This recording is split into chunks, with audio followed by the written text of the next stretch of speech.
ஈரோடு பற்றியும் கேட்கணும்னு நினைக்கிறேன். இப்போ 37,000 ஓட்டு இப்போ நம்ம பேசிட்டு இருக்கும்போது திமுக வாங்குது. 7,600க்கு மேல இப்போ நாம் தமிழர் கட்சியுடைய வாக்கு வங்கியை பார்க்குறோம். பிஜேபி புறக்கணித்திருக்கிறது. ஆனால் கொங்கு பகுதியில் உங்களுக்கு ஒரு கணிசமான ஒரு வளர்ச்சி இருக்குன்னு நம்பப்படக்கூடிய நிலையில உங்க ஓட்டு எங்க போயிருக்கு? இந்த முறை ஒன்று வாக்கு சதவீதம் குறைந்திருக்கிறது. நிறைய பேர் ஓட்டு போடலைங்க. நோட்டாவுடைய வாக்கு உயரும். அது ஒரு ஆச்சரியமான விஷயம் தான். நோட்டாவை பொறுத்த வரைக்கும் ஒரு ஈரோடு மாதிரி பகுதியில நோட்டாவுடைய வளர்ச்சி அதிகம்தான். அதே மூன்றாவது பார்க்கும் பொழுது உங்களுக்கு ஒரு மக்கள் ஒரு எழுச்சி இல்லாத ஒரு தேர்தல், ஒரு ஆனந்தமாக சந்தோஷமாக நடத்தப்படாத ஒரு தேர்தல். அதனால என்னை பொறுத்தவரை வாக்கு வங்கி இங்க போச்சா அங்க போச்சான்னு சொல்றதை விட மேடம், மக்களே உற்சாகத்தோடு பங்கேற்காத ஒரு தேர்தலா தான் நாங்க பாக்குறோம்.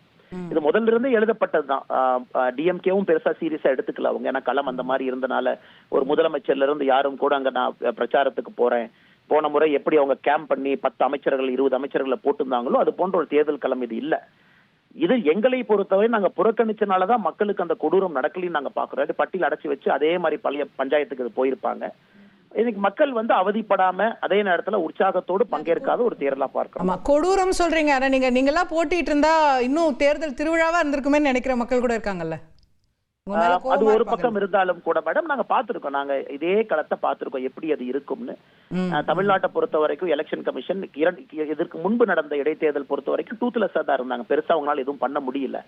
மக்களுக்கு அடைச்சு வச்சு பட்டியல் அந்த கொடுமை எல்லாம் நாங்க பார்த்தோம். அதாவது பிரச்சாரத்துக்கு நீங்க போனா கூட அவங்களை கூப்பிட்டு உட்கார வைக்கிறது, அடைச்சு வைக்கிறது எல்லாம். இந்த முறை அது இல்லாம நடந்திருப்பது ஒரு விதத்துல சந்தோஷமாக இருந்தாலும் உற்சாகத்தோடு ஒரு தேர்தல் நடக்கவில்லை என்பது வருத்தம் தான். ஓகே, தேர்தல் உற்சாகத்தோடு இல்லைன்னு சொல்றீங்க. இந்த தேர்தலில் ஒரு பேசு பொருளா முக்கியமா இருந்தது சீமான் அவர்கள் எழுப்பிய பெரியார் பற்றிய சர்ச்சை.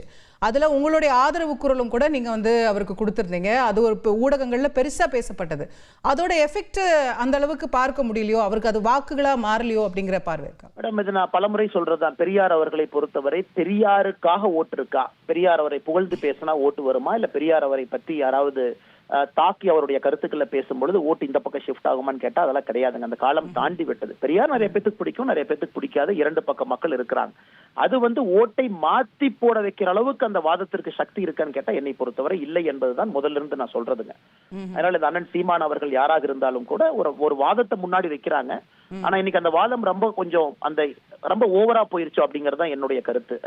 ஒரு மாதிரி பேச்சுக்கள்லாம் ரசபாசமாயி ஆபாச பேச்சுக்கள் அந்த அளவுக்கு அது போயிருச்சுங்க. ஆனா முதல்ல இருந்து சொல்றது ஒரு ஓட்டை ஷிஃப்ட் பண்ணக்கூடிய ஒரு பெரியார் ஆர்குமெண்ட் இல்லை என்பதை ஈரோடு உணர்த்தி இருக்கு. தொடர்ந்து அது உணர்த்துங்க. பெரியாரை தாண்டி தமிழகம் பயணித்து விட்டது என்பது என்னுடைய தனிப்பட்ட ஒரு திமுக ஆர்குமெண்ட் என்னவா இருக்கும்? நீங்க பெரியார் எதிர்த்து பேசுனீங்க பாத்தீங்களா, ஆனா அவங்க தோத்துட்டாங்க. இப்ப பெரியாருக்கான ஆதரவு தான் மக்கள் மத்தியில அதிகம், திமுகவுக்கு தான் ஓட்டு போட்டிருக்காங்கிறது அவங்களோட வாதமா இருக்கும். அப்படி திமுக நினைத்தால் அவர்களுக்கு அரசியல் தெரியவில்லை என்பதுதான் என்னுடைய கருத்துங்க. போன முறை அவங்க ஜெயிச்ச மார்ஜின் என்ன? களத்துல யாருமே இல்ல. யாருமே இல்லாத இடத்துல திராவிட முன்னேற்ற கழகம் நிக்கிறாங்க. நாம் தமிழர் கட்சி மட்டும்தான் இருந்தாங்க. அதனால இதெல்லாம் திமுகவை பொறுத்தவரை நாங்க நின்னோம். யாருமே கேம்பெயின் கூட பண்ணல. நேரா கவுண்டிங் போனோம் அப்படிங்கிற எலெக்ஷனாகத்தான் இது இருந்திருக்கணும் டெக்னிக்கலா பாத்தீங்கன்னா. அதனால இதுல திமுக வாங்கியிருக்கக்கூடிய ஓட்டுகள்னால திராவிட மாடலை ஏத்துக்கிட்டாங்க. மக்கள் 10 மாசத்துக்கு முன்னாடி எங்களுக்கு திரும்ப ஆதரவு கொடுத்திருக்காங்க. அல்லது பெரியாருடைய கருத்துக்கள் எதிர்கருத்துக்களை புறம் தள்ளி இருக்கிறாங்க அப்படிங்கிற வாதத்தை யாரும் ஏற்றுக்கொள்ள மாட்டார்கள் மேடம். ரைட், நன்றி திரு அண்ணாமலை. விரிவாக உங்கள் பார்வைகளை எங்களோடு பகிர்ந்து கொண்டதற்கு, இந்த தொகுப்பில் இணைந்ததற்கு மிக்க நன்றி.